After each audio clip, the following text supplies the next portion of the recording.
혹시 여러분 닭발 좋아하세요? 진한 숯불 향이 코를 자극하는 매운 닭발과 맛있는 떡볶이 국물에 푹 적셔 먹는 듯한 국물 닭발까지 저는 다 좋아하는데요. 닭발이란 메뉴 하나로 웨이팅 맛집이 된 장사를 아주 잘하시는 대박집 사장님은 어떤 생각과 마음으로 장사를 하시는지 궁금해서 직접 다녀와 봤습니다. 그럼 지금부터 닭발집 사장님의 말씀 들어보시죠. 저는 오늘 그 테이블 9개, 15평의 작은 매장임에도 불구하고 늘 웨이팅이 끊이질 않는 대박 닭발집에 왔습니다. 워낙 유명한 곳이고요. 여기 대표님이 또 운영을 기가 막히게 잘하셔서 4번째 매장을 준비 중이시라고 합니다. 대표님 소개 한 말씀 부탁드리겠습니다. 예, 저는 중랑구에서 여봉닭발을 하고 있는 이세훈이라고 합니다. 그러면 제가 오늘 실질적으로 좀 장사하시는 분들 그리고 예비 창업자분들께 좀 도움될 만한 그런 내용들을 좀 질문을 드리려고 해요. 괜찮으시죠? 예, 괜찮습니다. 네, 그러면 제가 편안하게 좀 질문을 드리도록 하겠습니다. 처음 장사 시작하실 때 지금처럼 잘 될 거라고 예상하셨나요? 우선은 저는 외식업을 전공을 했고요. 그리고 장사를 하기 위해서 어렸을 때부터 10년 가까이 돈을 모아왔어요. 그래서 제가 그리고자 하는 매장들을 생각하고 목표 매출을 정해서 창업을 했지만 처음에는 그렇게 호락호락 하지는 않더라고요. 하지만 꼭 그 목표를 이룬다는 생각으로 처음에는 죽기 살기로 하루에 17시간씩 주 7일 3년 반을 쉬는 날 없이 해서 온 것 같습니다. 그러면 그 과정에서 굉장히 좀 힘든 부분도 많으셨을 것 같은데 어떤 부분이 좀 많이 힘드셨나요? 특히 초반에는 자리를 잡는 게 조금 어렵잖아요. 예. 네, 그런 부분에 있어서 어떤 어려움이 있으셨는지. 누구나 다 마찬가지겠지만 처음 장사를 할 때는 생각했던 거와 다른 변수들이 너무 많이 일어나죠. 그리고 매출이 작다 보니까 모든 부분들을 제가 해야 되는 부분들이 있었고요. 또 직원들을 100% 미치지 못하는 부분들도 있었습니다. 그래서 그런 시행착오를 많이 겪었고 가장 힘들었던 부분들은 아무래도 인력 관리에 대한 부분들이 가장 컸는데요. 매출도 매출이지만 정말 열심히 가르쳐 놓았지만 직원들이 퇴사하고 다시 처음부터 시작하고 그리고 또 새로운 인원을 더 많이 뽑지도 못하는 상황에서 계속 같은 그 굴레 반복이 되다 보니까 그 부분이 가장 좀 힘들고 스트레스 받았던 부분이었던 것 같아요. 역시 뭐 다 처음은 비슷한 것 같습니다. 손님들이 다른 닭발집이 많은데 거기를 안 가고 굳이 여봉 닭발을 계속 찾아주시는 이유는 뭐라고 생각하세요? 저는 음식의 맛도 정말 중요하지만 손님들이 여기에 다시 찾아와야 되는 어떤 이유를 만들어야 된다고 생각을 하거든요. 네. 근데 저는 제가 어렸을 때 저희 여기 앞에 보면 손님들의 시간을 소중히 여기자라는 저희 문구가 있습니다. 네. 그래서 어찌됐든 먼 곳에서 저희 매장을 방문을 하시고 손님들의 시간을 쓰는 것인데 그 시간을 위해서 음식의 맛이 됐든 서비스가 됐든 기억이 남는 시간에 되게 하기 위해 저는 항상 11년이 지난 지금까지도 그 부분을 가장 중요하게 생각하고 있고 또 그런 부분 때문인지 모르겠지만 저희 그 재방문율이 3개월 이내 재방문율이 한 67% 정도 그 측정이 되거든요. 다시 재방문을 해주시고 있는 것 같습니다. 그럼 매장이 이렇게 작음에도 불구하고 늘 웨이팅이 있을 만큼 굉장히 잘 되시는데 근데 크기가 작잖아요, 사이즈가. 혹시 일부러 규모 확장은 안 하시는 건가요? 확장을 안 한다는 개념보다는 준비 없이 확장을 하지 않는 것입니다. 왜냐면 여러분들 다 잘 아시겠지만 요새 높은 인건비, 원가율, 높은 월세 이런 것들이 정말 힘들게 다가오게 되는데요.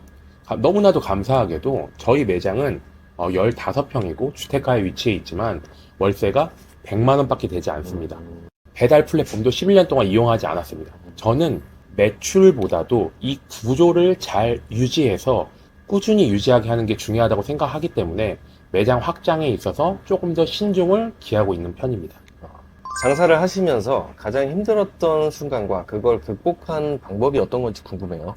아까 처음에도 조금 말씀드렸듯이 직원 관리라는 표현이 조금 웃기긴 한데 직원들과의 그 관계를 어떻게 유지하느냐가 너무나도 힘들었는데 그 부분은 매출이 성장하고 어떤 시스템과 교육 프로그램 등을 잘 갖춰서 제가 가르치지 않아도 서로 간에 잘 가르쳐 주고 매장이 잘 운영할 수 있게 되어서 지금은 그런 스트레스는 많이 덜 하게 됐고요. 그거 외에 제가 항상 아침마다 10년 넘게 걷거나 산책하거나 뛰는 운동 등을 하고 있는데, 그럼으로써 제가 항상 기분을 좋게 유지하려고 노력하고 있습니다. 그 기분이 저희 직원분들이나 손님들한테도 전해지기 때문이죠. 지금 다시 처음으로 돌아간다면 이건 절대 안 한다. 혹시 이런 게 있으실까요? 저는 말 그대로 주방댁이었습니다. 어. 고등학교 때부터, 지금은 너무 흔한 이야기지만 셰프라는 개념이 나오기 전부터 정말 주방에서 주 6일 14시간씩 계속 일해왔던 것 같아요. 그래서 그 고집이나 아집을 처음에 버리지 못했습니다. 하지만 사장이라는 존재는 주방, 홀, 마케팅 어떤 거 하나뿐만 아니라 이 모든 것들을 관리하는 거였는데, 만약에 처음으로 돌아간다면 조금 마음을 일찍 내려놓을 것 같아요. 그리고 그런 것들이 열정이라고 생각했는데 어떻게 보면 비효율적인 부분들이거든요. 사장은 일을 많이 하는 것이 아니라 어떻게 이 매장을 잘 운영, 구조적으로 설계하는지가 정말 중요한 역할이라고 생각합니다. 요새 외식업이 날씨만큼 분위기가 굉장히 차가운데요. 2026년 현 시점 매장을 운영함에 있어서 가장 중요한 게 혹시 어떤 거라고 생각하시는지, 그리고 그 중요한 걸 잘하기 위한 꿀팁을 좀 부탁드리겠습니다. 이 부분은 제가 조금 디테일하게 준비를 조금 했는데요. 이제는 맛 하나만으로, 예전도 마찬가지였지만 음식점이 잘 된다는 시대는 끝났습니다. 어떤 경험이나 서비스, 컨텐츠, 그리고 손님들이 다시 재방문하게 되는 이런 디테일한 요소까지 하나의 구조를 만들어야 됩니다.